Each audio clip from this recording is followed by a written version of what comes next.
semuanya, kembali lagi bersama aku.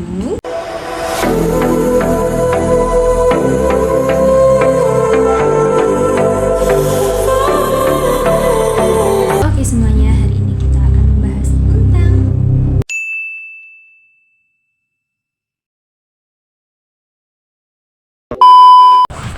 Oke teman-teman, konsep dasar pengelolaan pendidikan itu dibagi menjadi 4 landasannya, yaitu landasan filosofis. Landasan filosofis yaitu nilai dan tujuan pendidikan nasional. Yang kedua yaitu landasan yuridis. Landasan yuridis yaitu peraturan perundang-undang, di mana undang-undang pendidikan mengawasi jalannya proses pendidikan. Yang ketiga yaitu landasan sosiologis. Landasan sosiologis yaitu kebutuhan dan tuntunan masyarakat.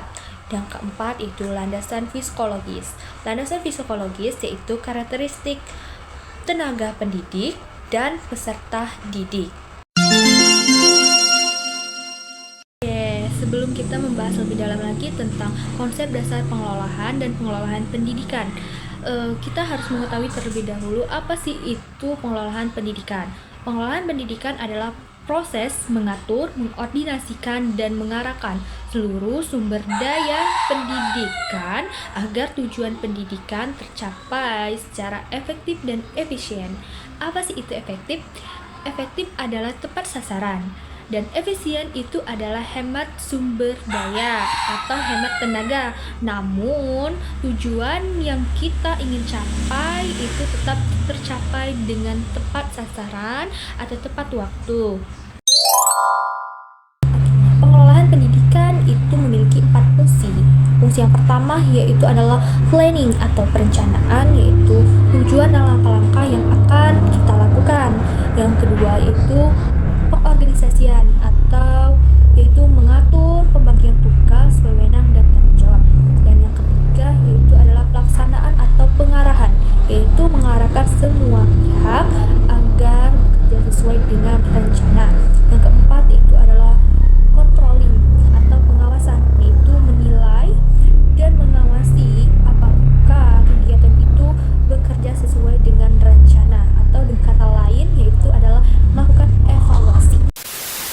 Prinsip pengelolaan pendidikan itu ada 5. Yang pertama yaitu efektif dan efisien.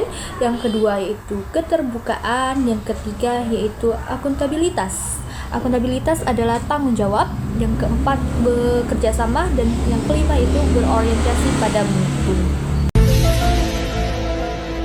Oke teman-teman, perlu kita ketahui bahwa pengelolaan peserta didik itu memiliki 6 ruang lingkup.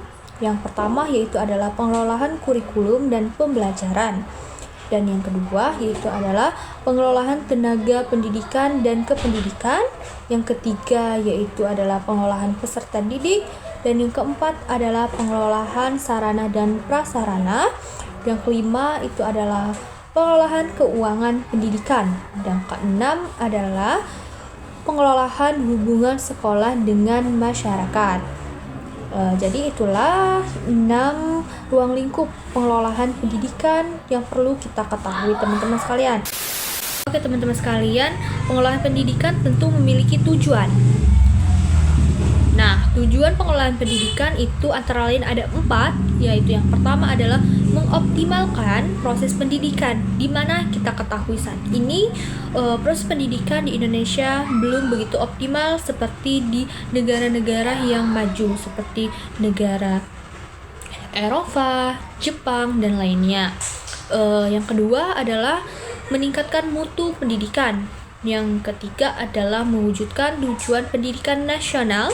Yang keempat adalah menciptakan sistem pendidikan yang teratur atau terstruktur dan berkelanjutan tentunya teman-teman.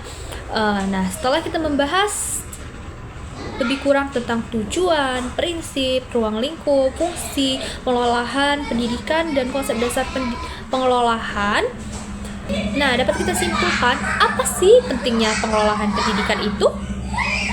Oke. Jadi, pentingnya pengelolaan pendidikan itu adalah menjamin keberlangsungan pendidikan nasional, yang kedua adalah meningkatkan kualitas pendidikan tentunya teman-teman, dan yang ketiga adalah membantu sekolah mencapai visi dan misinya. Jadi itulah inti dari pembahasan kita hari ini. Oke, mungkin itu saja yang dapat kita bahas hari ini. Sampai berjumpa lagi di kesempatan lainnya dengan pembahasan yang baru. Sampai jumpa.